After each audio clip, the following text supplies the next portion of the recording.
and be like, "What's up, everyone? Welcome to the Replayer Podcast. I'm your host this week, Dan. Joining me is my co-host, of course, is Pagan. Whoop, whoop. Woohoo! I can't find you, Pagan. There you are. Also joining us this week, we have Anthony. Hello. Hello, and joining us again is Abby. Hi. What's up, guys? Pretty good. Hype. Hello. How's everybody Hello. doing? I've not done this before, so I'm still kind of nervous, but yeah, I'm getting there. Oh, no worries, my friend. It happens to everybody, and actually, like, we're always happy to be the first podcast that someone's been on, and they're like, "Oh, I was so nervous, but it was so fun, yay!" And Yeah, it's that's just an you'll be informal saying it chat. soon. You'll be saying it soon. Sure, I will. But do pay attention, there is a quiz. Pagan always has a quiz after to win nothing. Yeah, absolutely nothing. You win exposure. So I bet it's close enough. Uh, Anywho, so welcome to the show for the first time, Anthony, and coming back again, Abby. As we do on the show is about replayers by replayers. So we're just going to ask you a few questions, get to know you guys a little bit. Abby, you've been here before, so I might just have you repeat a couple of things or go a little deeper into some of the questions. And we like to start off with, how did you find retro replay, and like how did you become a replayer? And I'm going to throw it right to you, Anthony, to start us off. Oh, well, this was years ago, like towards the start of the channel. I was super depressed at the time. There wasn't a good reason. I just was, and I was playing a Thanks to lot the of best of Uncharted, us. and then I was playing a lot of Uncharted, and then I was on YouTube looking at a lot of Uncharted, and I just kind of stumbled onto the channel. Um, And I think there was only like 2 episodes or something at the time, and I literally just like every week from then on was just like highlight of the week. Nice. Oh yeah, Nice. been Was here it ever the since. Uncharted episodes that you were seeing, or retro replay? Retro replay. Okay, you're talking about the original episodes. Gotcha, Oh gotcha. yeah, way back Perfect. when. Not bad. And Abby, can you remind us how you found retro replay? I found retro replay from my good friend Jacksepticeye. Yeah, Of course, I remember of you course. saying this, and I was like, yes, queen. We've had a few people on the show since, Abby. I think you were the first person to say that you were on from Jacksepticeye. Ooh, don't quote me on that. I think you are. But a few people on the show has come on and said the same thing, so that's awesome. If there's anyone actually keeping tabs, they're coming at you hard, Peyton. Yeah, oh, fuck. Like, I was Probably the Beth first. for the scoreboard. Beth would be like, If she's keeping other scores besides the preferred True. console, very true. then we'll have to see. Hmm. All right. So one of the newer-ish questions we have is, where are you from? Which I don't know if Abby had the chance to answer that before, so I'm going to throw that at you, Abby. I'm from a little town in Nottinghamshire, Where's in that? England. It's Mansfield, Nottinghamshire. It's fun. I have never heard of those places, but great. England. England. England! England. I feel like that should just be the answer. England. Perfect. How many countries are in that country? What? There's just one country in England. I feel like, Bum, bum, bum. what about, like, Welsh? Great Britain. You're thinking about Great Britain. Great Britain is Wales, Northern Ireland, Scotland, and England. Yeah. England is a country in Great Britain. Straight up. Nothing but just facts. Jaffa. For Jaffa. Dean and Sam. Yeah. Nothing right. but just facts here. There you go. You're welcome. I'm going to forget next week, just so you'll have to remind me. So, That's fair. Yeah. Anthony, how about you, sir? I am right on the border between England and Wales. Like I can step outside and walk maybe 2 minutes, and I can switch from one side to the other. I'm on the east side. I'm on the west side. Sorry, Robin Hood, Men in Tights. But more Okay, importantly, England. England. So Just we about- got Yeah. 2 new UK replayers. I'm just going to say UK. Don't give me shit if that's wrong. I'm No, sorry. it's fine. That's actually fine. Fine. That doesn't include me. That's fine. Because to me, that's all Nope. No, don't do it. Great Britain? There you go. Great Britain. Yeah. So all of that is Great Britain. It's the United Kingdom, yes, indeed. Now I'm confused. You're doing really well. Like, honestly, yeah, you're doing it really well. It's fine. It's Oddly like, enough, like a it Russian seems- doll of other countries. I was gonna say, oddly Yeah. enough, that sounds more complicated than the States, but I'm sure the States are just as complicated in their own way. I feel like the UK needs a song like the Animaniacs geography song. Right? That would help everybody a lot. You know? Yeah. I need Yeah. to re-watch the Animaniacs song a couple of times a week just so that I know better when Yeah, we it's do coming this. out on Hulu. It's being Right? The new re-released. Animaniacs? It looks Yeah. so good. I'm so Have you guys excited. seen that? Do you guys Yeah. know the Animaniacs? Oh yeah, I love the announcement trailer when they just recreated Jurassic Park. Oh my god, that's Yes! so good. So funny. I love that. Like the whole Jurassic Park theme for the entire part of it. Like what was the end bit that I thought was super clever? I'm not gonna remember. I need to watch it again. Anyways, moving right along, we like to ask about like gaming background. So if you're a gamer, what was your introduction to gaming, if you can say so? And I'm gonna throw it at you, Anthony, to start us off. My first console was a PlayStation 1 that I got for Christmas many years ago. It came with a little demo disc with some of the best games I've ever played, like Metal Gear Solid and Perfect. Abe's Odyssey, Overboard. Mm. Yeah. And I've been gaming pretty much ever since. Nice. And what was your first proper game for the PS1? Do you remember? I'm pretty sure it was Metal Gear Solid. Really? Mm. Nice. It's a good one to start with. It really is. Is Was it? it from? Listen. Okay, hold up. Let's just hold on for a second here. Let's back the train. Yeah. Insert squealing sound here. Metal Gear I Solid. did it flawlessly. You actually did. Congratulations. You voice actor, you should be. Not yet. Yeah, I feel like Metal Gear Solid is a really complicated game. So, I want to spin that question. Anthony, when you Okay. played Metal Gear Solid for the first time, when you were however old with your PlayStation 1, did you actually understand that game, or did you just like the point and shoot do? Beep, beep. I didn't. I kind of learned a lot through playing it, if that makes sense. Which means I learned a lot that's wrong, but it Okay. it introduced me to kind of concepts that I hadn't encountered before. Yeah, it's just a hard game. Like it's just like even now as an adult, it takes me a good amount of like brain strength to get around the story of that game. And I'm It just is like, very how did this convoluted. appeal to how does this appeal to kids? Like when you got it as a thing. Now, obviously, I don't know if that was an intended thing, like if it was supposed to be a kid's game. I don't know much about Metal Gear Solid. But I know like Adam had it on his PlayStation 1 and you had it on your PlayStation 1. So I'm kind of like, what age were you when you were playing this? Like 10?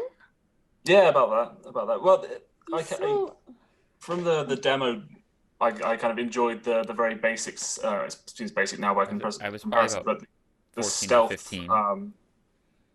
The stealth loop was a lot of fun. So Hmm. then I enjoyed that from the demo. We wound up getting the full game, and then you're playing through the story, and it's big concepts that 10-year-olds probably couldn't understand, but yeah. also introducing us to those concepts. Like everything. My first introduction to the Cold War was Metal Gear Solid 3, which is again, it's a lot wrong, but also a bit right. So A bit. Based so on then actual events, right? out and I found out more about that from my kind of introduction from there. Okay. I was gonna say That's fair. Hideo Kojima was really clever with his writing because he would take real things and then sprinkle in a bunch of fake sci-fi and like futuristic warfare and like all these bizarre concepts that you when you're experiencing you're like yeah okay, I can see how that makes sense even though you have no idea what the hell they're talking about. Yeah, but that's I think like I mean that's the best way to lie is to sprinkle like a lie with a little bit of truth. Like dilute it just a little bit with truth and it's easier for someone to consume the lie.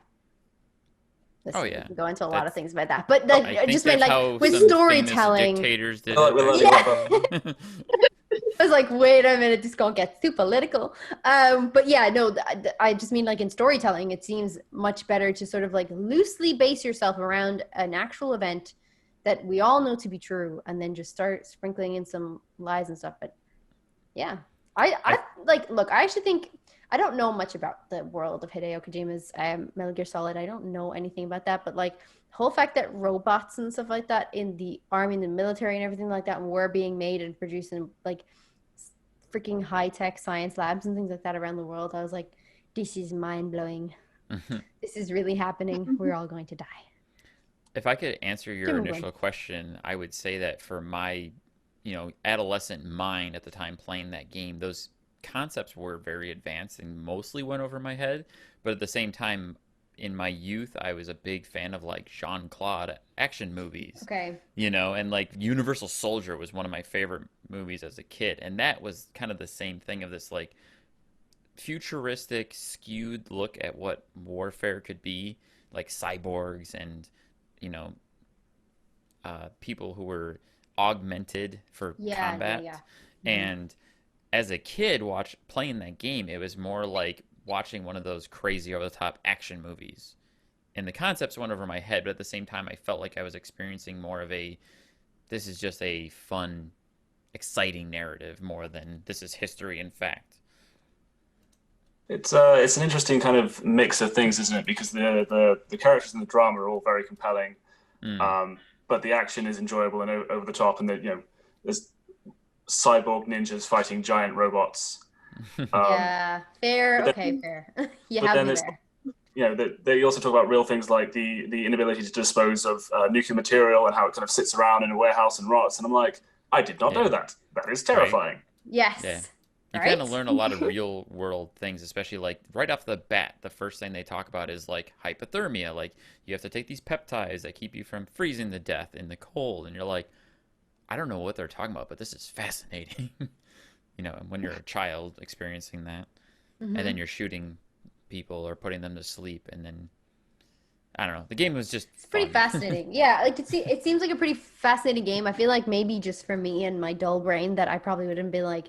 When I was 10, I would have been like, yeah, I'm out. Some play some Crash Bandicoot or some Tekken. Right? It's just, I feel like something easy that will just flow through my brain and not make me think about nuclear waste decomposing. Abby, did you ever play this game? Did you ever play Metal Gear Solid? What we're talking about? I've never played any Metal Gear Solid game. That's cool. Me neither. I can't help but hear like David Hayter's voice in my head right now, just being like, "War never changes."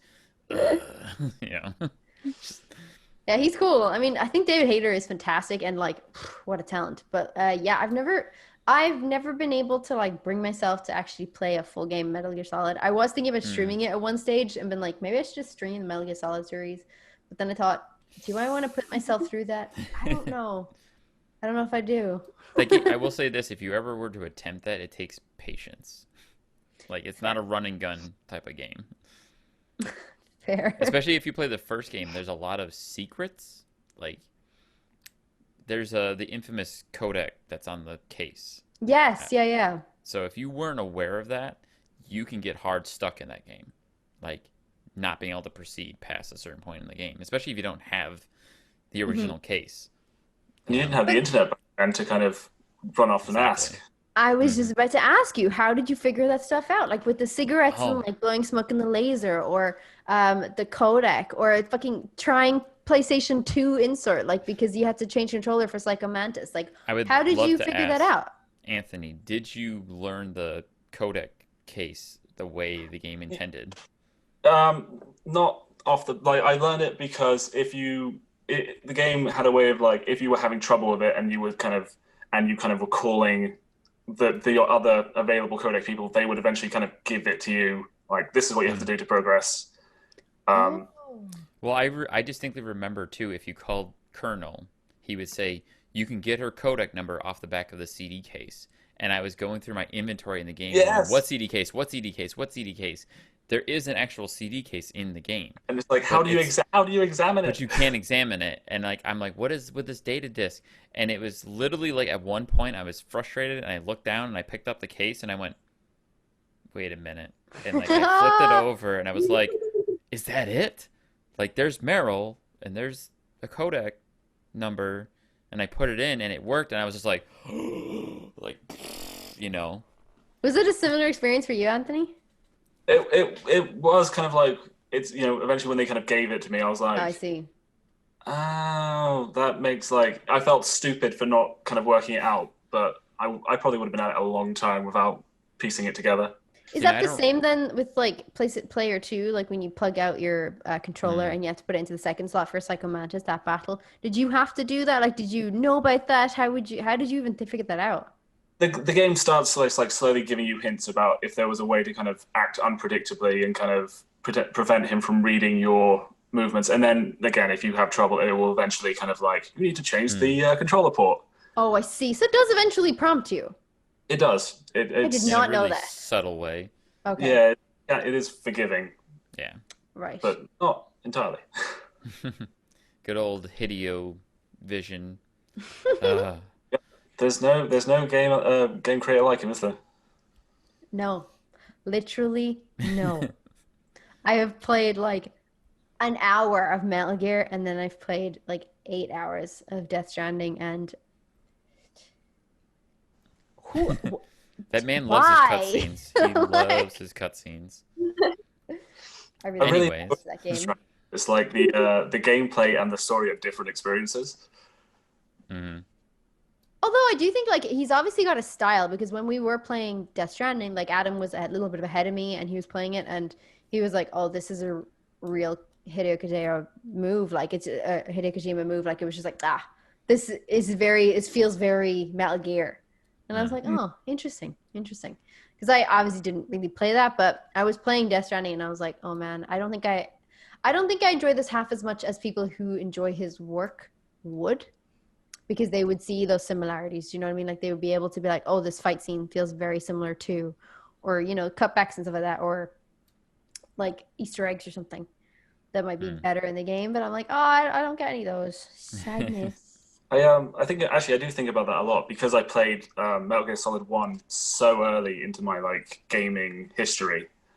If I picked up one of the later Metal Gear Solids, having not kind of been introduced at such a kind of early age to my gaming, if I would kind of enjoy it in the same way that I do,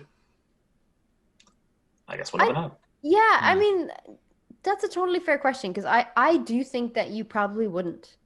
You would not enjoy games as much as you do if you didn't have some sort of form of nostalgia about them. For Mm. example, I have never played Final Fantasy VII. And yet, when Final Fantasy VII Remake was released, like my fiance was like, Abby's like, I want to know what Abby's. It's fine. I'm playing through the original Final Fantasy VII now, Okay, so right? Oh. So the thing is, like, I've never seen it, never played it, didn't really know anything about this game. And then the remake came out, and I could see how everybody was so emotionally involved with stuff like when they're seeing new scenes and seeing that. Now I know technically it's in the same vein as what you were saying, Anthony, but it is kind of different because it's the same game just remade rather than just a style of a director or a thing. Like, for example, like Naughty Dog. You would know the style of Naughty Dog and things like that and the gameplay and stuff. So I feel like you probably wouldn't enjoy the games as much if you didn't have that sort of nostalgia. For me, I was playing the new Final Fantasy VII and didn't have as much appreciation for the nostalgia until I was playing side by side with the old game. So I would play the old game to a point, then the new game to that point, and then likewise. Hmm. So It kind of realizes it. yeah, I feel like having something to contextualize the actual style or the game or the scene or the imagery or anything like that, something like that to have that for yourself, I think is important. And that's why we enjoy other things like movies and stuff that like is inspired by Hitchcock or stuff that is inspired by like Pacino. You could see someone's performance, you'd be like, oh, that's definitely inspired by Al Pacino. You know what I mean? So I feel like having that sort of I feel like it's almost gratification when something happens in a game or a movie that you instantly recognize from somewhere else. It definitely elevates your appreciation for that performance or that game or anything. So I think, Anthony, I don't think you would enjoy it as much as what you do now, having played those games. Everything you just personal said, opinion. now all I can think about is the topic we'll be getting at, the Uncharted movie. Yeah. Like everything you just said would tie into that notion of what that movie is going for. Just put it in. Who says we've got to follow some sort of schedule here? Let's talk about Uncharted. I also want to give Abby a chance. That's true. That's to talk. true. I'm sorry, I Abby. believe you have Death That's my Stranding fault. on behind you. Is that what I see? Yeah, got Death Stranding on in Speaking the of- background. I did not know that. That linked in really well. Legit, I did actually not see that. That's crazy. Speaking of which, Speaking of which, why don't you try to fill us in on your introduction to gaming, Abby? So my introduction to gaming was Spyro 3, the original Spyro 3. nice. Nice. And then the one game I remember the most spending the most time on was one of the Brat style games Bratz, because Listen, yeah. pagans on it. I got you. And then I kind of fell out of gaming, and then joining you guys just kind of like rekindled that fire, I guess. Yeah. Joining Retro Replay, like the community, that was the one that rekindled your fire? Yeah. Mm. Like I'm playing games now I never thought I'd play or get around to playing. That's Even though cool. my dad is a gamer himself, so Yeah. Oh. And I have to ask too, I don't know if we've touched on it in the past, but like I know you're a fan of the Resident Evil series. How did that happen? so my dad was a big fan of like a horror fan, Mm-hmm. and he does play survival horror. And then he got the demo for Resident Evil 2, or kind of like he brought the game himself. Can't remember which one. For the remake, and then I kind of like jumped on it and enjoyed it much more than I thought I would. Yeah. Had you played any like survival horror games prior to that? No. Are you still playing survival horror games? Yeah. Still. Any other ones? Like have you played Resident Evil 3 remake? Yeah, I've played Resident Evil 3 remake far too many times. Far too many So- times. How did you like the remake? Oh, Did no. you play the original? I didn't play the original, but I understood where most fans were coming from, where it was too short. Mm. But seeing like missing out on the parts like the clock tower people were speaking of, I didn't kind of really get it Mm-hmm. because this was my introduction to like Resident Evil 3 and Jill and Carlos and them kind of characters as well. So Mm-hmm. See, now I personally didn't have a problem with how they did Resident Evil 3 remake. I thought it was actually pretty cool and clever. I love the original for what it is, but I thought it was interesting and a fun variation that they kind of made 3 a little bit more faster paced, and it was more meant to be replayed through a couple of times. Like it wasn't as slow and methodical as 2. And I know a lot of old like fans of the series didn't agree with that, but honestly, I think it worked in its favor for me. I think it kind of plays to its narrative strengths as well, just kind of having more Yeah. of a streamlined story. Hmm. I think it plays up the notion of the nemesis better too, because the nemesis was supposed to be always on your heels, always pressuring you, and it made more sense that the game was a little bit faster paced, that you always feel like you're constantly escaping pursuit, essentially. Whereas in the original game, you walk through a door and the nemesis doesn't really follow you, and you're back to your slow, methodical trotting around, which kind of killed the tension, I guess. Yeah, they got rid of the choices as well, like the multiple endings and the push the nemesis off the bridge stuff, True, which true. I think kind of again worked well to kind of keep it narratively streamlined. Hmm. I didn't know there was multiple endings. In the original, Look- yeah, Wow. sort of. No, they weren't massively different, just small things here and there. Yeah, it was the one game in the series that they attempted like a few points in the game where you could choose how to play out different events, Okay. and it was like fight the nemesis or run away in multiple scenarios, basically. And Right. the newer game kind of still does that without giving you the text pop up, because there's several times where you run into the nemesis and you can fight him or you can run away. And if you do fight him, he'll drop like a bonus goodie, essentially. Yeah, I'd run away. Yeah. We all know. Would you wouldn't all even know. play the game, Pagan? So I wouldn't pick it up, actually. Yeah, that's true. I would run away. Mm. I would So- literally just run. Abby, I don't believe has played the original Resident Evil 2 either, correct? Okay. Yep. So I was I had this like question I had for Anthony too. Like you've played the original Resident Evil 2 and you played through Claire's campaign. Oh yeah, I've still got my copy in the other room. Perfect. Mine's right up there. Anyways, um, Claire's campaign with the bow gun, I kind of like prompted this earlier. Like, how did you feel about the bow gun? And I know I, Josh is listening. I never That's right, loved it. Josh. I didn't put much stock in it, as it were. Mm-hmm. Thank you. That's all I needed. Just To prove a Happy to point help. to Josh. Oh my God. Perfect. So I'm gonna just jump right into like, do you have a preferred platform to play your games on? I used to play the Xbox. I have both consoles. I used to play the Xbox more, and just kind of break out the exclusives for the PlayStation, Mm-hmm. which kind of made the PlayStation feel fancier, if that makes sense. Like playing PlayStation exclusives, they're Yeah. usually like decent quality. Mm. So it was just like anything for the Xbox, high quality for the PlayStation. But now I kind of switch between the two. There's no real preference. It's fair. That's kind of how I ride. Like as far as Xbox is my preference, but I play the PlayStation for the exclusives. But I've never seen it quite that way. It was just these are the games I can only play on PlayStation, so I will play them there. Makes sense. How about you, Abby? PlayStation is my go-to. Figured, considering you're playing Death Stranding, unless that's the PC version that you've got going back there. No, PlayStation.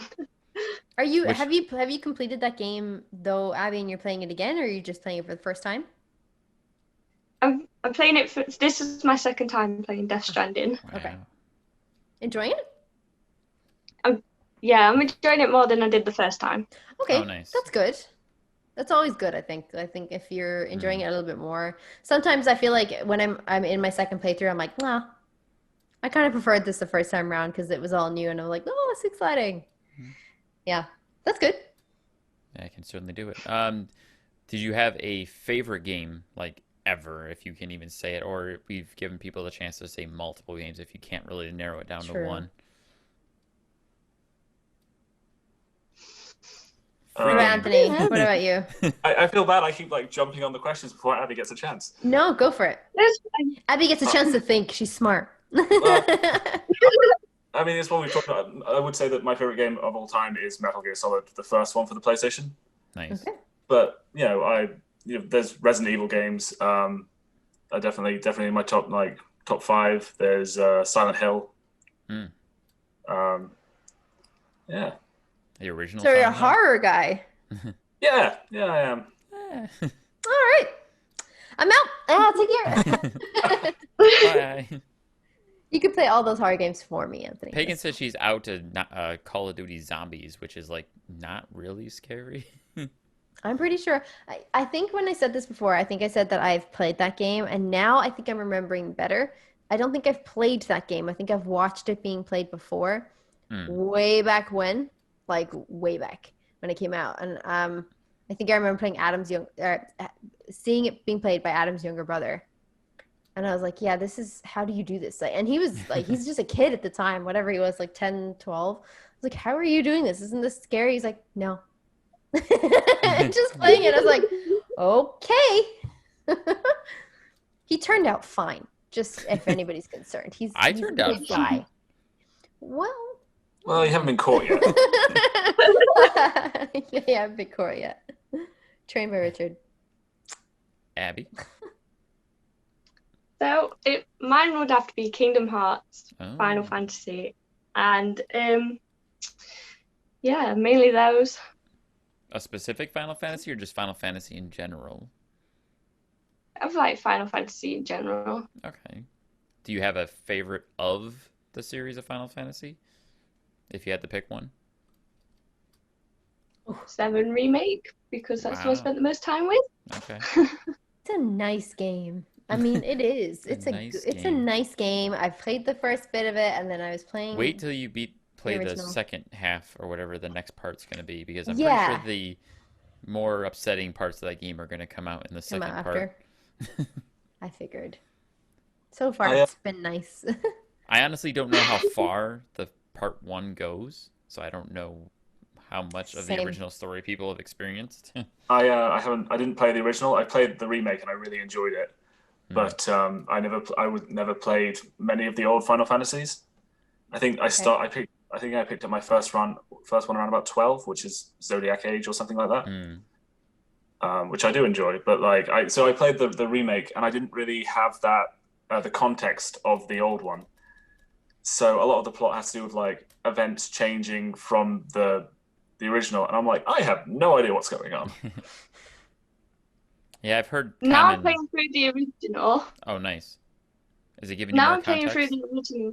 I can see like where they've changed it and what they've expanded on. Hmm. So, so I'm excited to continue with the original. See, I Gives you a think lot that more context.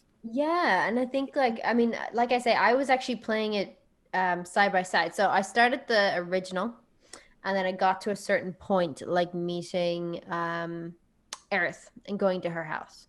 Hmm. And then I would play the remake and like go up to that point, and then you can kind of see like how they've elongated sections and how they've added in stuff or changed things, and it's like, oh, this is interesting. And I'm still not at Aerith's house. Like I was like, okay, this is interesting. The time it took me in the first game to get there wasn't that long, and now it is taking much longer. So I'm like, these are gonna be some big games. Like I was Hmm. just like, this is gonna be a very long time, but enjoyable nonetheless.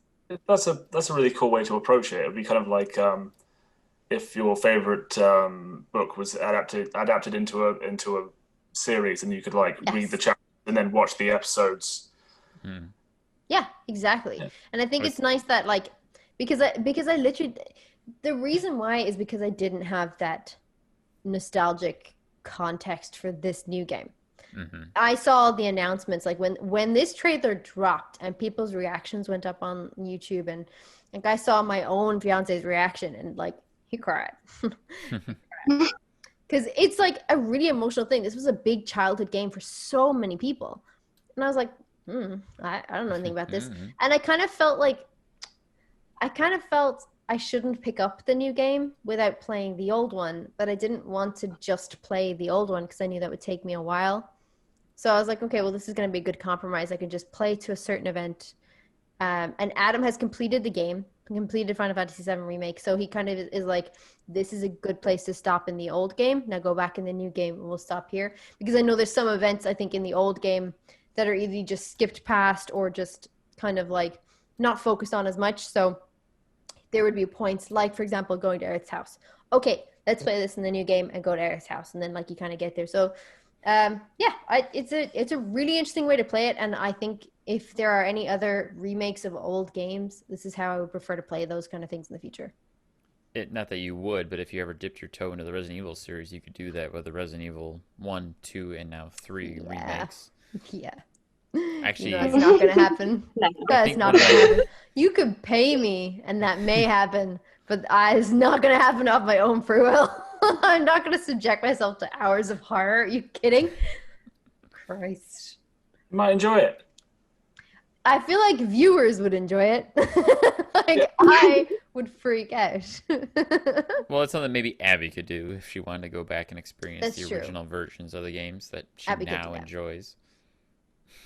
She's That's like, because Abby is made of steel. All right. Those horror games don't bother Abby, whereas I would be like a bitch baby in the corner being like, no, don't. Oh God. And then I'd press stop. a door We open. were we were literally at my friend's house and they were playing the Resident Evil 3 remake. Yeah, I think it was. I think it was earlier this year before COVID lockdown. And it was on pause when I came in. And they're like, oh, have you never played this game before? Like, here. And they handed me the controller and unpaused the game. And I think they were fighting the big guy. Hmm. Nemesis, right? Is that a thing? Is that what it's called? If See, it's all right, free, then I'm, yes. I'm down with the kids. Oh. Yeah. So it was that section, and it was like in the middle of that, like, I don't know, chase, hunt, something. And I was like, I am not okay. I'm not okay. I'm not okay. Unpaused it for about a minute and then paused it again. And I was like, well, at least I could say I've played it for a minute. Did you press any of the buttons or just No, start? no, I just ran. And then I pressed pause again. I was like, nope, nope, nope, nope. My palms were getting sweaty. Yeah, I just couldn't. Well, moving on, I do have a question I'm actually looking forward to because I feel like it's been a while since we've been able to properly ask, is there a game you guys would like to see played on Retro Replay for like now that Nolan's kind of back in the basement, they like to bring in a guest. Usually the guest has something to do with the game they're playing now. If you've got a Cool. retro answer, or something a little bit more modern, like they've been mixing it up a little bit with some newer games like Crash 4 when they brought Jess Harnell on. Words. Okay, English, Dan, English. the the King's English. They are from England. So, Abby, I'm gonna make you go first this time. My answer is I don't know, because there's a variety of games out there they can choose from, and so many people they can have on the show, so it's up to them. That's fair. Is there anybody that you'd like Cop to see out. on the show, or somebody you want to come back? How's that? I'm not caught up on the Thursday episodes, so I don't know. Come on, the answer is right there. Huh? Yeah? Anybody? Claudia Black, Graham McTavish. Oh yeah, Claudia. Like, would be a good one. Anybody could come back to the show. I feel like, I mean, I would love to see them do some more stuff with Claudia. I think she's hilarious. Mm-hmm. She's so funny. And Amy Hennig, fucking hell, she's so knowledgeable and she's so smart. I'm I wondering feel if like they're still sitting gonna next move to her forward. would make you smarter. Sorry, go ahead. Oh, it's just like You would radioactive absorb. waves Yeah. like hitting your head, and you're just like, ah. Yeah. I feel like that'd be so cool. I was gonna mention that I wonder if they're still gonna move forward with the female-led show that they had talked about. Oh yeah. They said a few weeks after COVID when they did the live from Nolan's backyard. Nolan's They had backyard mentioned- one. Yeah. They had mentioned doing a female-led show. That's true. Wonder what happened to that. I would imagine COVID's been stopping anything from That's moving fair, forward. actually. Yeah, probably COVID happened to that. That's a stupid question. Yeah, fair. But that could be fun. How about you, Anthony? Did you have anything in mind? Yeah. I'd be quite keen to see them play. Was it Spec Ops? The That one that was Nolan was in. Yeah, the incredibly miserable one. Is this? I don't know. It's been highly requested, actually. Spec Ops. A lot of It's people have Oh, said that. Spec Ops: The Line. Yeah. Hold Yeah. up. That's the PlayStation 3 game, right? Mm-hmm. yes, yeah. It was a Good choice, Anthony. almost 2 gens back now. Yeah. But it's a really interesting game with like a lot going on kind of behind the pixels. So I'd be interested to see, what's great about Behind the line. Ho. This guy, pretty. This that guy. one. I regret it. Shout out to Josh and because he would have said that. I know he would have. Josh is getting a lot of praise on this week's show. He can't yell at me anymore. That's fair. That's a really good choice, Anthony.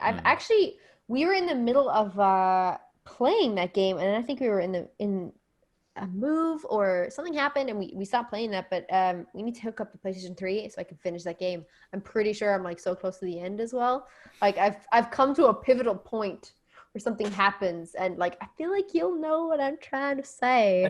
Yeah, it's a very pivotal, like very like a kind of moment. I'm in the picking up. game, and I was like, this is a good game to request.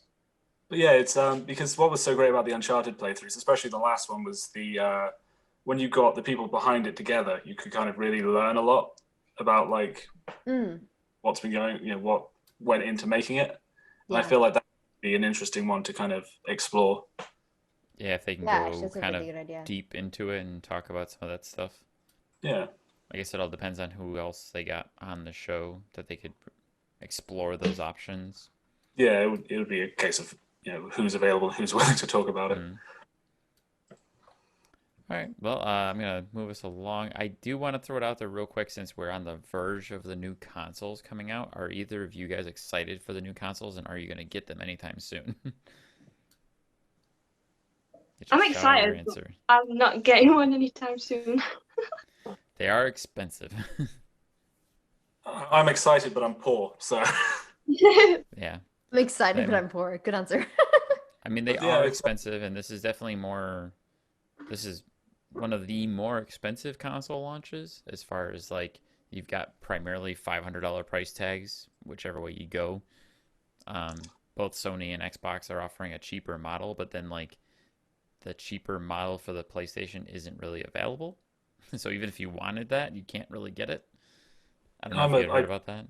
I'm a champion of disc drives anyway. Like I don't know why I like physical Yeah, copies. I like to buy collector's editions with statues and right. soundtracks and art books, and you just don't get that with digital.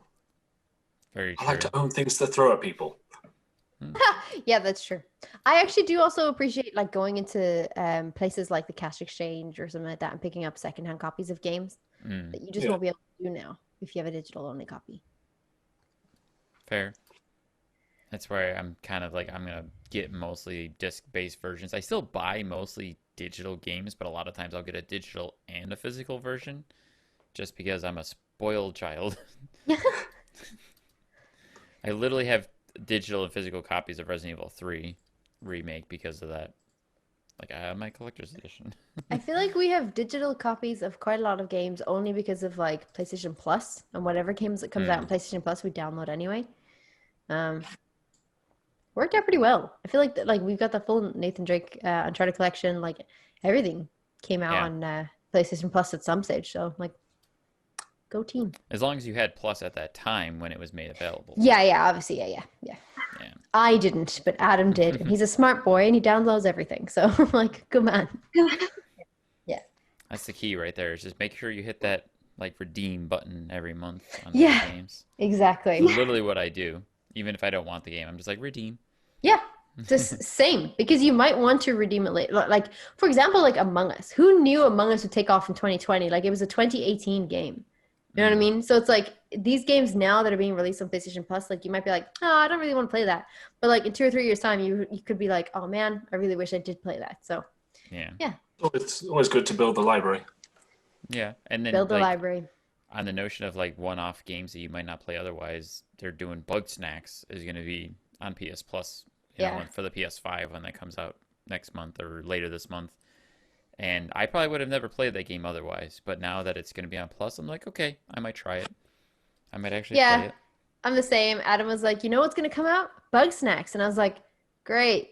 That sounds Sweet. so much fun. And he's like, probably everybody's gonna be streaming it. So you're probably gonna stream it too. And I was like, yeah, that's a fair assessment. It's a The good game judgment just call. every time I look at that game, all I can think of is Viva Pinata because it looks like Viva Pinata. Is it same developer or? It's not the same developer, Yeah, but it has a very similar aesthetic and like feel. yeah, no, I get what you're saying. I totally got that vibe too. So much so that I thought it was the same Viva developer. Pinata was Rare. That's right. That's right. Yeah, and they are owned by Microsoft at this point. So that would not be coming to That would not be PlayStation. the case. Yeah. But anyways, we can get moving on to some retro replay discussion for the week.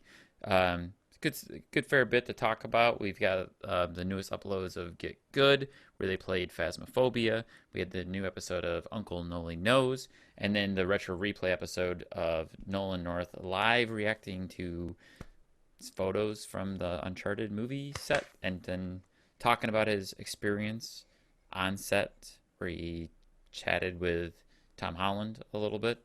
Um, let's say we jump right into the Uncharted movie because we already touched on that a little bit before. Yeah. It's a hot topic. Everybody's been talking Hot about this topic. Uncharted movie for 8 years, I want to say. I feel like it's been a long time. How There's many been. direct? What was that, Anthony? How many directors did it have? Has Oh, it I don't had? even. I don't. I've lost track. Oh, yeah. I feel like they went through 6 directors or something. I remember it being a bit of a revolving door. Yeah, you're Yeah. so right. Oh my God. I totally forgot about that. Between directors and cast, like it's been a constant thing on the internet of like, is it going to happen? Will it happen? What's the chances? And Hmm. I've always been kind of leaning towards like, don't don't ruin something that's kind of perfect in its own sense. Yeah, And I fair. feel like a movie could either go really well or really bad. Kind of like the original Tomb Raider movies. Not great. I was Yeah, gonna say, what I do not know. Whoa, whoa, whoa, whoa. Whoa. Let's all just calm down here. What did you say? The original Tomb Raider movies were okay. All right, Cradle of Life aside. You said okay. Okay. Okay is not good. Cradle of Life aside, right?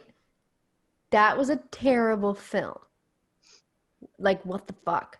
But the original Tomb Raider with Daniel Craig and Angelina Jolie was beautiful. That game, that film really encapsulated what a game was like, and I was like, yeah, I love this. I'm all over this. This is probably the best video game movie so far. So we're defending Come the at one me, where internet. What? I'm just gonna let the internet do their job. So Hold up. What did you say, Anthony? we're defending the one where she fights the robot. Yeah, 100%. Yes, I haven't seen that film in years. it's so good. You know what? I'm gonna have to revisit it now just because of this conversation. Please do. Please do. I will say I enjoyed those movies, but I do not think of them as good. You don't like that, Abby? Back me up here. I thought the original Lara Croft movie was really good. Yeah, it was good. That's a Oh, come on. Such a good film. It is one of the better video game to movie. I will give you that because there's not a translations. lot of good video game movies. Right. But I this will was say a it's on the good higher movie. end of the spectrum.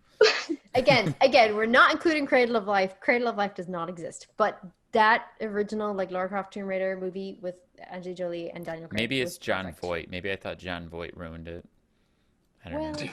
Well, no. I just Anyways, don't we were think- talking about Uncharted whatever, movie, whatever. and we are excited that the Uncharted movie is going to be good because it looks like Tom Holland is going to fill the role of a young Nathan Drake well. The set photos that we were seeing look promising. We know that Nolan has personally kind of given his like approval. So I want to say what you think of that episode, but I'd rather ask what are your thoughts on an Uncharted movie? And I'm going to throw it at Abby, who's on that side for me. I'm 50-50 on it because, like you said before, there's not been that many good video game adaptation movies. Mm-hmm. But on the other side, I'm excited because obviously you're delving deep, like Nolan said, you're delving deep into like Nate's earlier life, so we get to see that, and they're making it their own, which is also good. Mm-hmm. Good. I agree that if a movie is about a game is going to happen, it needs to do one or of two things. It needs to be either an original story that does tribute to the game franchise, or it has to be the story from the game, but it has to be fucking spot on. Because if it skews at all, it's going to be like, nope, this is dumb. This is nothing like the original. This is nothing like the game. And that's usually the curse of a video game movie is they can't pick one or the other, and they kind of try to thread both sides of it, and then it makes it just stupid. That's fair. So I'm with you on that, Abby. How about you, Anthony? How are your feelings towards an Uncharted movie? You're never going to please me, but that's because I'm a fan. Well spoken, sir. I never really bought into the argument that you can't adapt.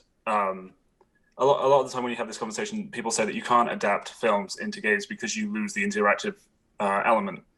But I feel like the stories are ripe for adaptation. The problem is, I love the Uncharted series so much that I'm going to pick fault in everything because I'm biased. It's like when you read a book and then you watch the film. It's like, well, that's not how that happened, and that's not how that. Even if the film stands on its own, your existing opinion of it is going to taint your experience. I think the film is going to be a fantastic swashbuckling adventure, but I've got to try and kind of separate it from my expectations of an Uncharted film, because unless it's like a CGI Uncharted film, it's not going to be what I expect. Fair. Is that unfair? Am I being too harsh?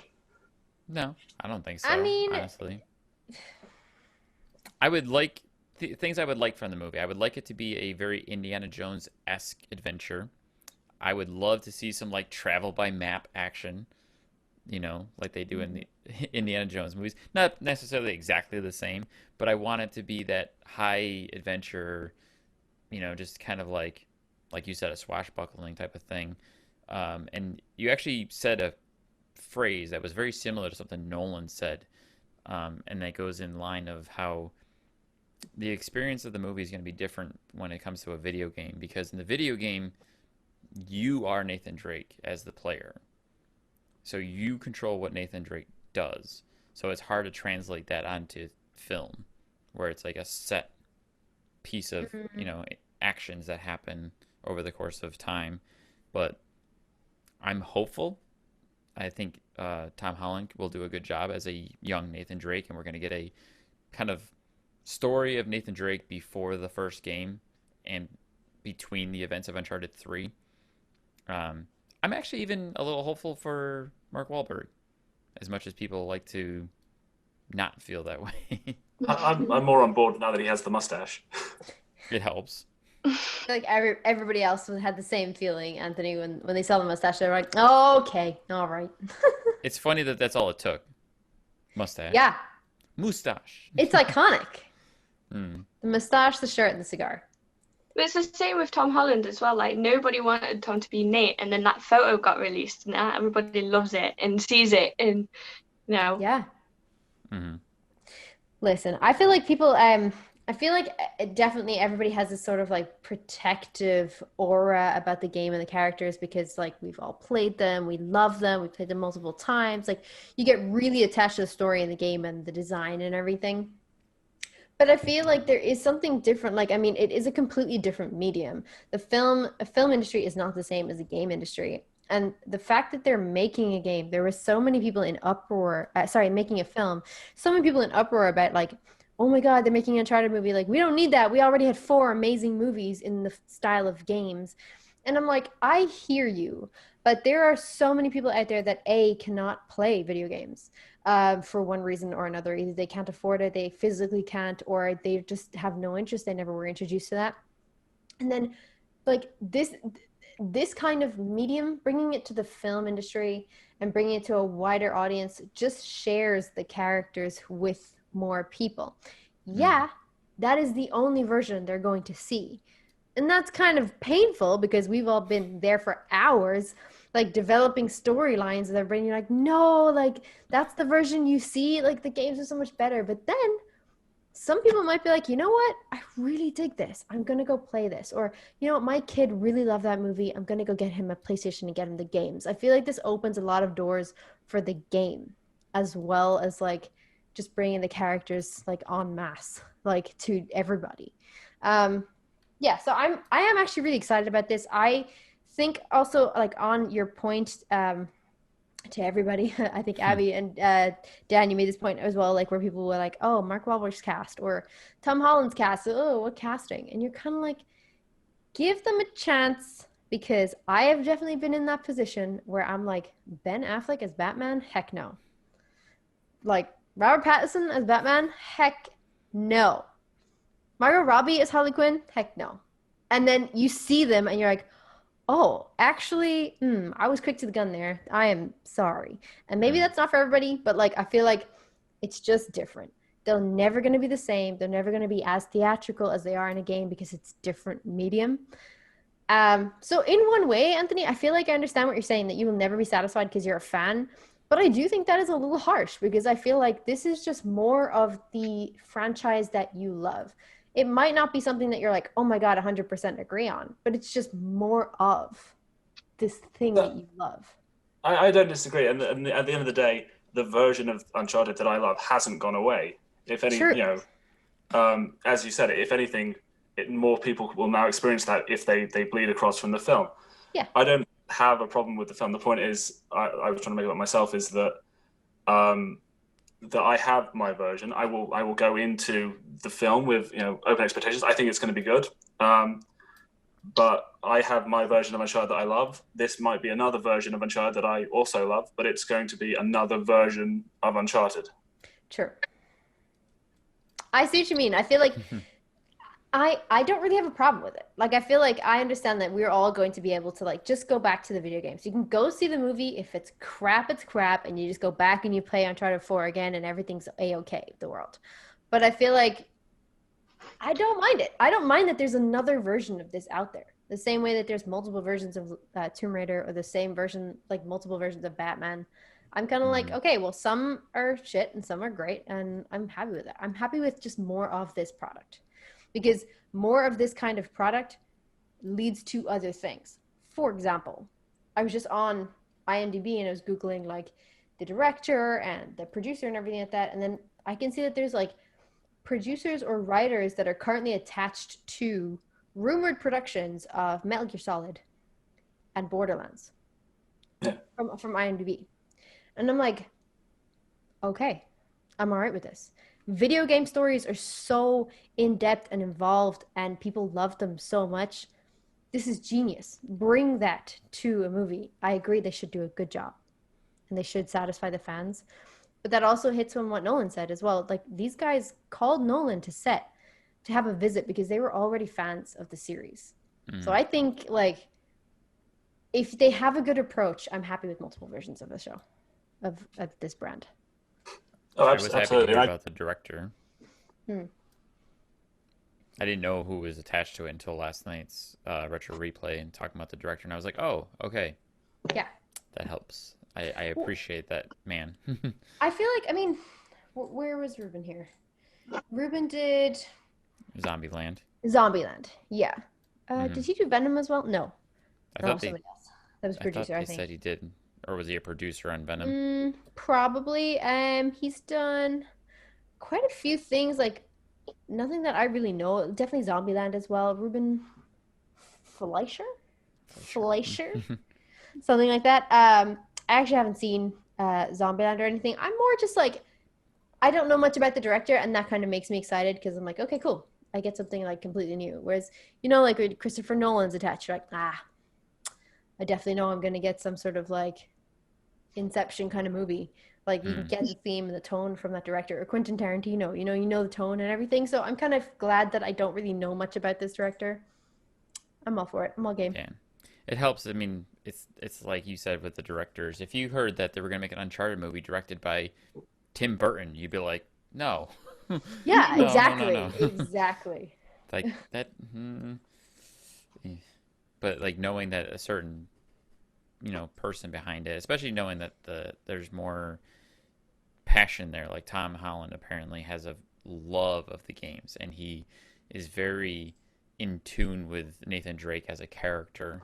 And that was something that Nolan addressed and talked about his visit on set when he talked with Tom, and how Tom has played all the games and he's a big fan of all the games. So he has his own fandom as a basis of how to portray the character, and that helps set some ease in the mind of a fan who might go to see this movie. Like if you knew the actor had never played the games or didn't know crap about it, it'd be like, it's probably gonna suck, It's just that mentality that goes along with it. I also think, like, I mean, especially with Tom Holland, I'm just talking over everybody here. I'm so sorry. You can chime in and agree or disagree. I think with Tom Holland as well, people are like, Abby, this is where you need to start yelling. yeah, just cut him. Come in hot, Abby.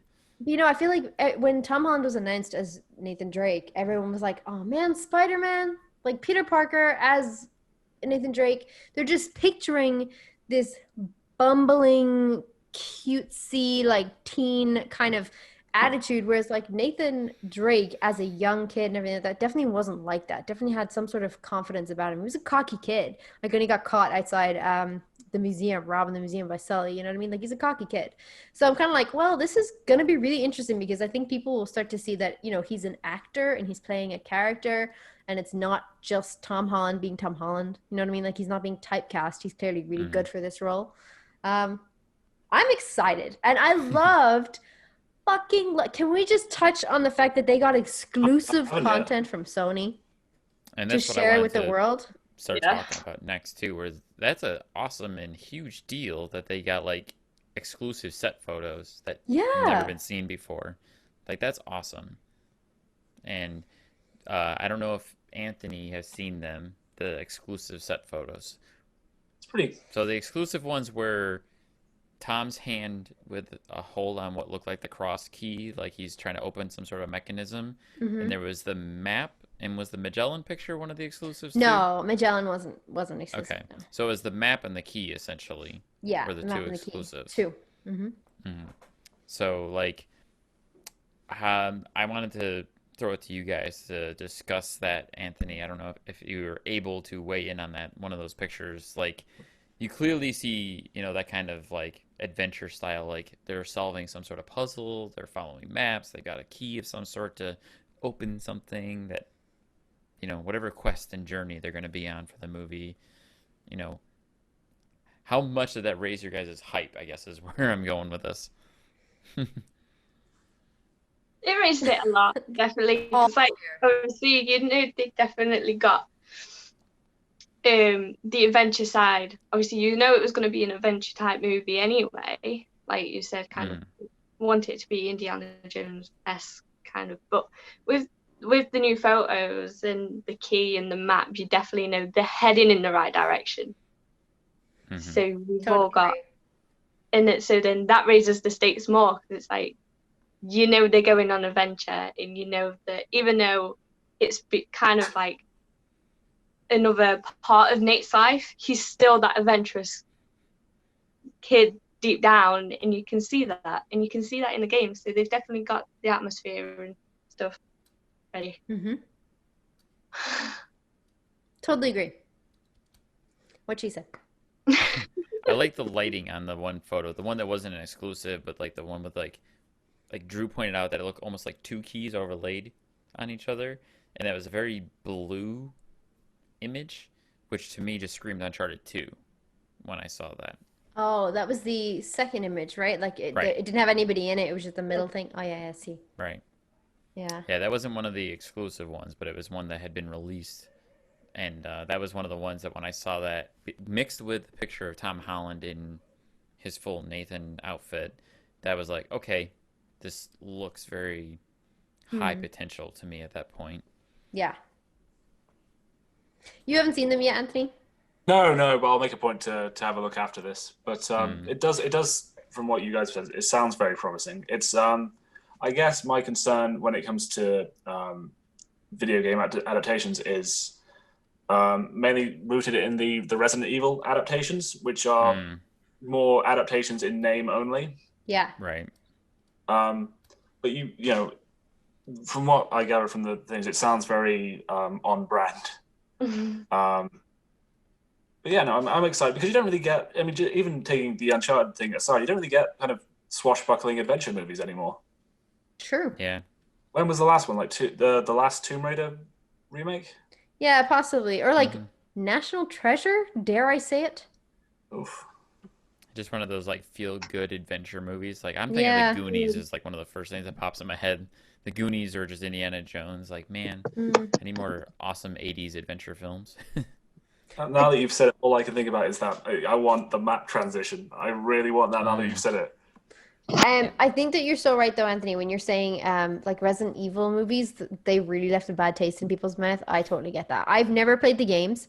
I watched the first movie because I think well, at the time my fiance was like, this is kind of the only good one ish that's I really loosely based on the game. And then he's like, then the rest of them were just dog shit. Because they're just not at all based on the game. That goes to my point that I was trying to make about movies based on games earlier, because I was saying that they go one of two ways. They either should go full-fledged their own story in the universe, or they should be a very accurate retelling of the original story. The problem with the Resident Evil movies was the first movie was an original story in the universe, which made it somewhat good. It was okay. I enjoyed that movie. I still think of it as it's one of my favorite video game-based movies. But then every movie after that, they kind of went really squirrely between original stories / stealing bits from the games, and then it just crisscrossed everything, and it made fans like, ugh, like it just... Not just stealing bits from the game, but like stealing bits from other better horror movies, like there's the Day of the Dead stuff from the third film. There's the birds from the third film. It's just like, I've seen those films. They were good. Yeah. Yeah. We don't need to see them again in your movie. Like, I think those movies in particular really do leave a bad taste in people's mouth. I saw it in the live chat yesterday, and people were like, "Oh, not another Resident Evil remake type thing." And you're like, "No, it's like, give them a chance." Like, Resident Evil movies were just not the be all. They're not the same company remaking games all the time. You know, I think people just are like, "Oh man," but in saying that, we really haven't had a really decent video game to movie translation or adaptation, except for the Lara Croft Tomb Raider, obviously, because that was dope. Sonic. But, okay, I haven't seen Sonic. So I was going to make Sonic another point. Okay, so there was a big gap in video game based movies over the last decade or so, I would say. There hasn't been a lot of them. And I believe it's mostly due to how bad they were. So people just gave up trying. But also in the last 10 years, we've had a huge surge of comic book movies. Those have been nothing but on the rise over the last generation. And I think that opens the door for video game movies to be good. And I think Sonic did a perfect job of making that a possibility. And that's why I'm more hopeful for future options. Now I think now's a good time for studios to start pulling the trigger on video game based movies. So that's another part of my optimism. I mean, like, going back to the Resident Evil thing as well, there's a reboot movie coming next year that's being filmed as well. And then obviously you've got the series that Netflix are doing as well. So True. definitely. Yep. I will say on that though, Abby, I think video games would translate better into series than they would film. True. I agree. I think, like, on a Resident Evil note, like, if they're going to make a series about it, I think that's, if they stick to the story of the games, like, I think that would make a really good form. You just need especially with games and stuff that we pour hours over. Like The Last of Us Part 2 took what, 33 hours? Yeah. Like, just make that into a series. Well, they're making an HBO. That's where they're going, right, with The Last of Us. Which I think is great, because I think the film thing was rumored for years, and then they announced that they were going to do a series, and I was like, yes, this is so much better. I totally enjoy this. Now, we'll go about that at another time, because I'd prefer a different story, but I think, like, overall a video game adaptation would be much better received in series or, you know, downloadable content form rather than actually a movie. Yeah. I had one last important question for the Uncharted movie that I tried to throw in the live chat, but I didn't expect to ever get an answer. My question was, is there going to be slippery naked guys in the movie?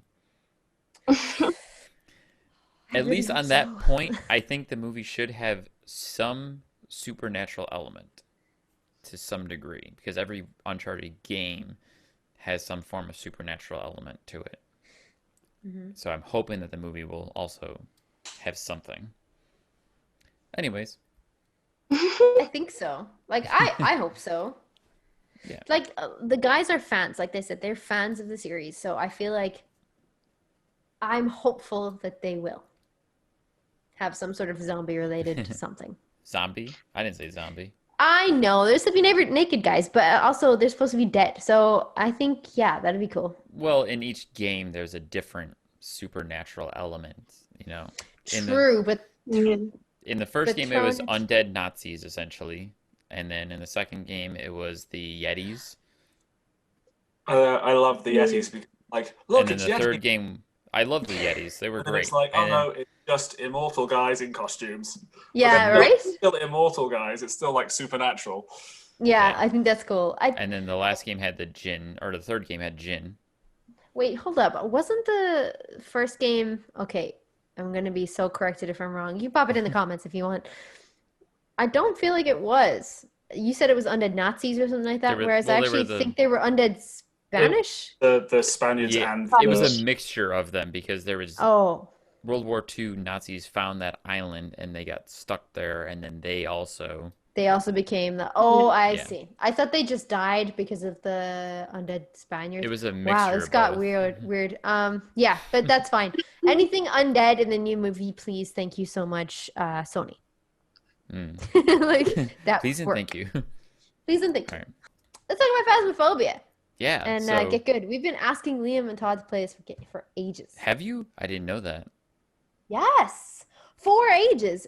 Anytime I was on stream, they were like, "Oh, Halloween's coming up. Guess we have to find a game." Everybody on stream. So played including before, Phasmophobia. even before you played Phasmophobia with us, Pagan?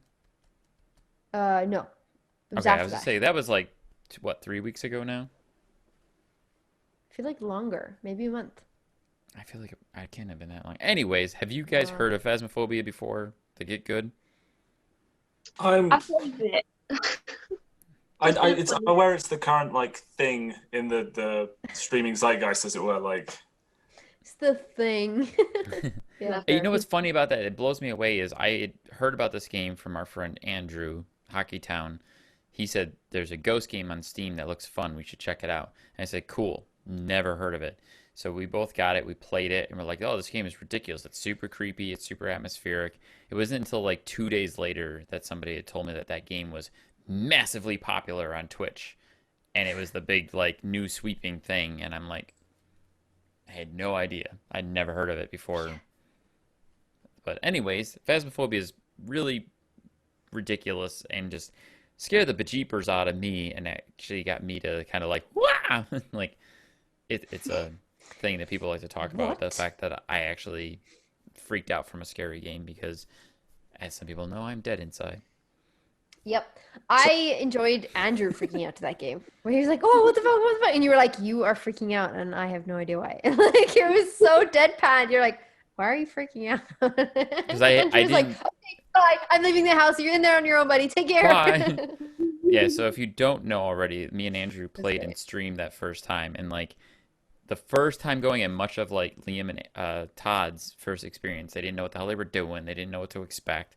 And when we were playing, Andrew got spooked because I haven't seen this since, but apparently the ghost made a copy of me and had my copy walk past him in the house. And it startled him, and he was like, "Dude, why did you do that?" And I was like, "I didn't do anything. I'm downstairs in the living room."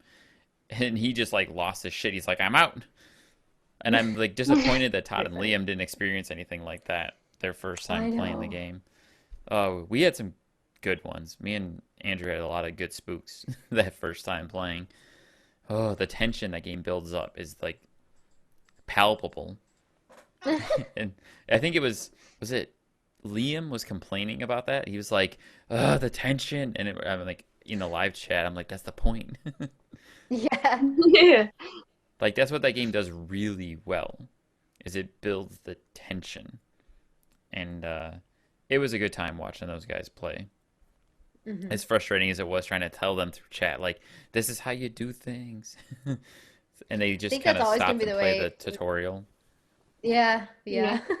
That's like a non-violent ghost. I appreciate that. I appreciate that you're a non-violent. Thank you so much. Like, I enjoyed that. The procrastination in the beginning was fantastic. Where Liam just did not want to play. Yeah. He's been And then, adamant since. He's like, I'm never playing it again. yeah, Go and ahead, then Abby. everyone messing with Liam in chat towards the end was like, "There's someone behind you," or "The door's opening," and Liam just literally swung around to look behind him.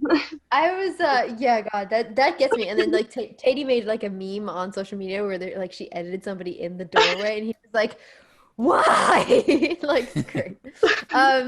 I was crying laughing because Todd was just like, "What's happening? What's happening? What's happening?" And Liam's like, "Why are you yelling? Why are you yelling? Shut up." And he's like, "What's happening though?" I'm like, what am I supposed to do?" I was crying so much because Liam's frustration. He was like, "Please shut up," because the whole thing Like, why is are you voice talking to me? monitored, and they have a meter. And, oh, it's so funny, voice recognition on the thing. So, oh God. So And for then he anyone who died. doesn't So know, that game listens to your microphone so that the ghost can hear you in the game. So there's points where the ghost hunts, and you literally need to be quiet, or else the ghost can find you because it hears you. And that was what made that so ridiculous. Is Todd's just like, "What is happening? What do I do?" And like you said, like Liam's just being like, "Shut the hell up." I just think it was so. I was literally crying. He was like, "I don't understand why you're still talking. Stop talking." And Todd's like, why? What do I do? Why is the light flashing? I can hear heartbeats. What's the footsteps about? Liam's like, shut up. Oh, that got me. Oh, God, I'm going to watch it again. It's so good. I can't see every time. I was happy the Todd, first time. not good Go guys ahead. to be stuck in a horror movie with. No, no. Because Todd would be like, why is there footsteps? Why are the lights out? Why do I see hands? Why am I? Person. Yeah. Why do I see my body? That's so funny. Like, what's that sound? And like, literally, this is animation where hands are coming across the screen, and you can hear like breaking neck sounds. And Todd's just like, "What's happening? I don't understand. What's happening?" And you're like, "What do you mean? What's happening? You're clearly dying." You are being murdered, my friend. What's happened? And he had to check chat. He had to just check the chat. And when they're like, "You're dead, bro," and he's like, "Oh, I'm dead."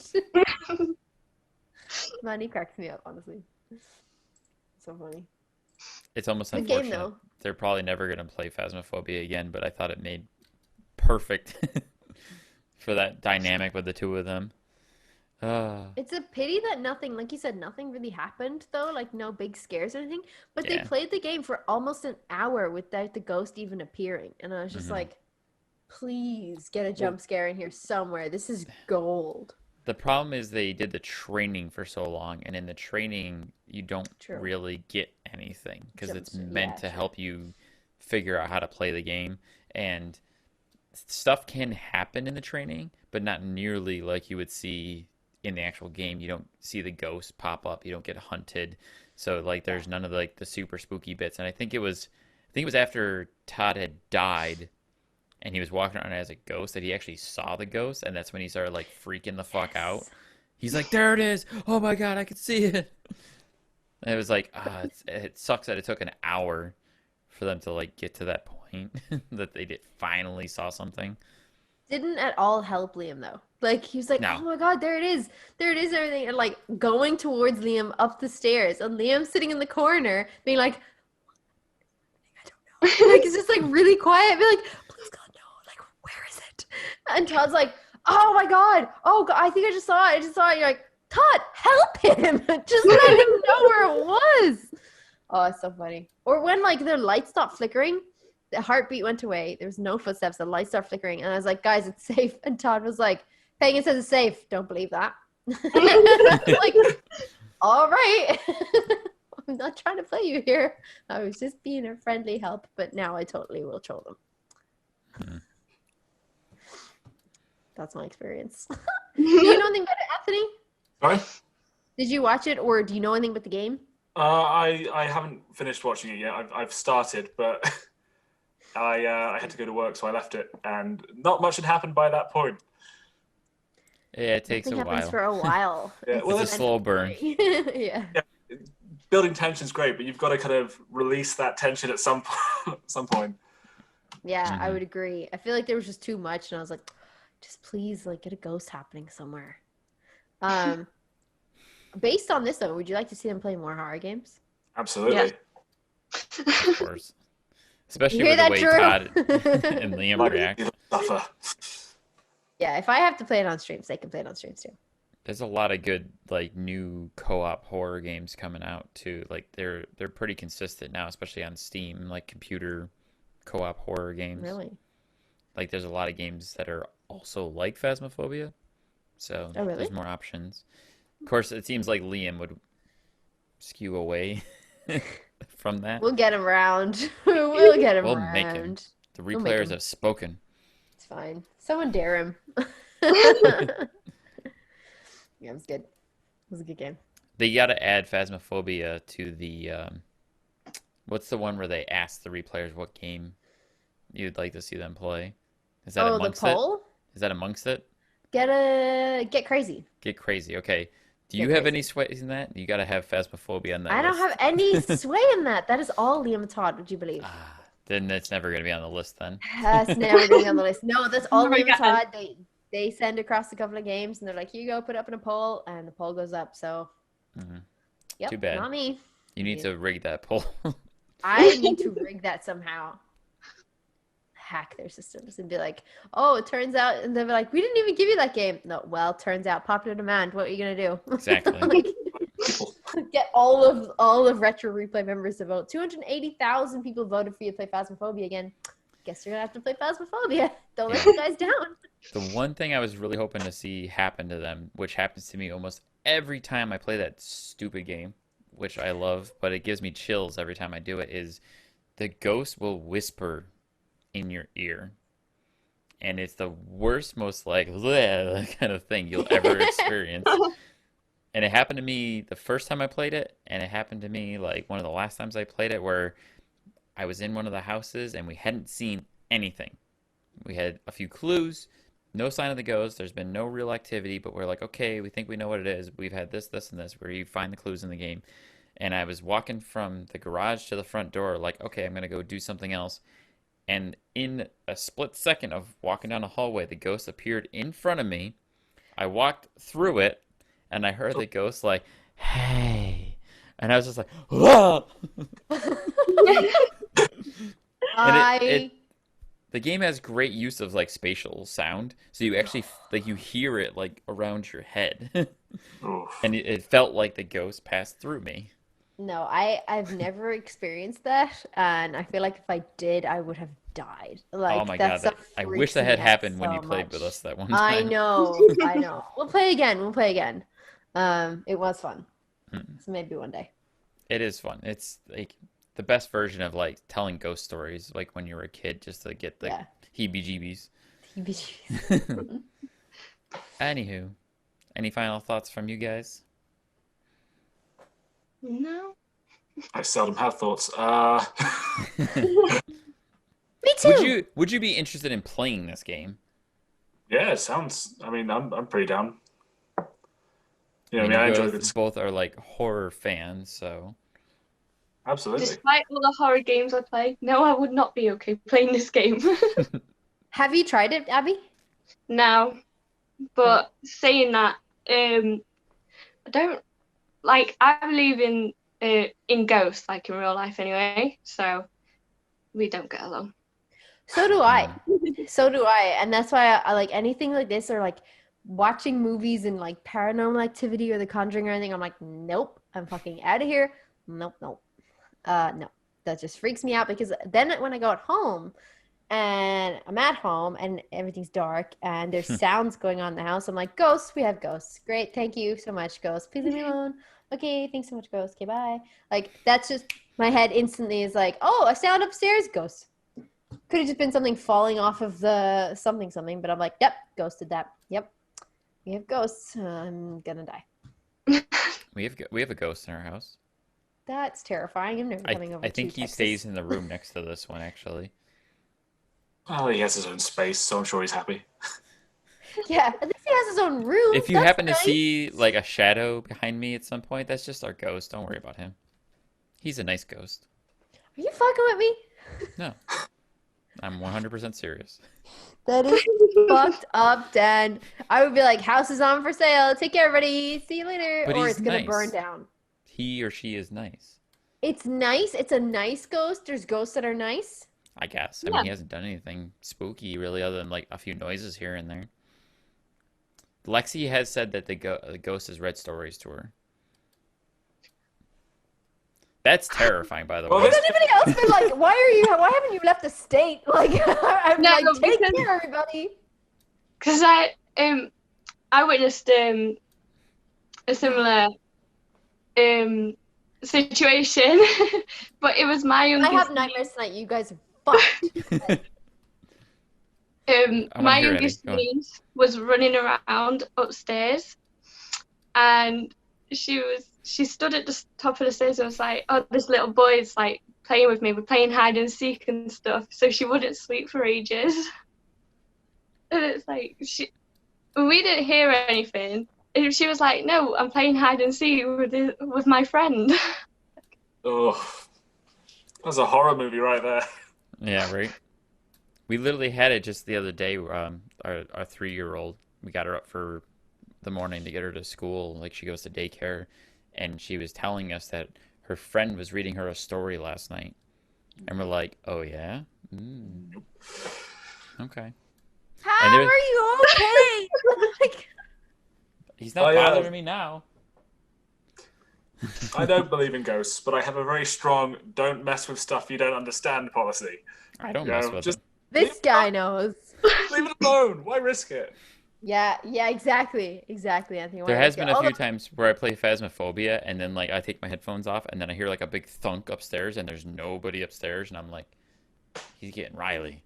oh my God, I freak out. Oh Jesus Christ, no, absolutely not. No, I mean to be fair, like I somewhat enjoy like phasmophobia or sometimes the occasional horror film because I'm like I just need to think that it's just not happening to me. Like whatever's happened to them, it's just happened to them. It's not happened to me. And the same with like corpse husband videos. Like when you're listening to like horror stories on there, you're just like, oh God, thank God it's not happening to me. But like there's just some sort of fascination with the whole like ethereal other world spirit thing. I'm just like, don't fuck with that. You know what I mean? Like Anthony's got it. Like don't mess with stuff you don't understand. So I just want and then when ghosts mess with you, I would be out of that house. I'd be like, take Well, the care. ghost He hasn't doesn't want me messed here. with us. It just Yeah. it's just there and you're okay with it and that freaks me out. I also think like kids also seem to have some sort of connection or like I think somebody for said sure. once something like they haven't grown to know that it's not real yet. They're more Like nobody's receptive. been like nope, it's not real, like you should Yeah. stop. And their imagination is still continuing, so I feel like there's some sort of connection there.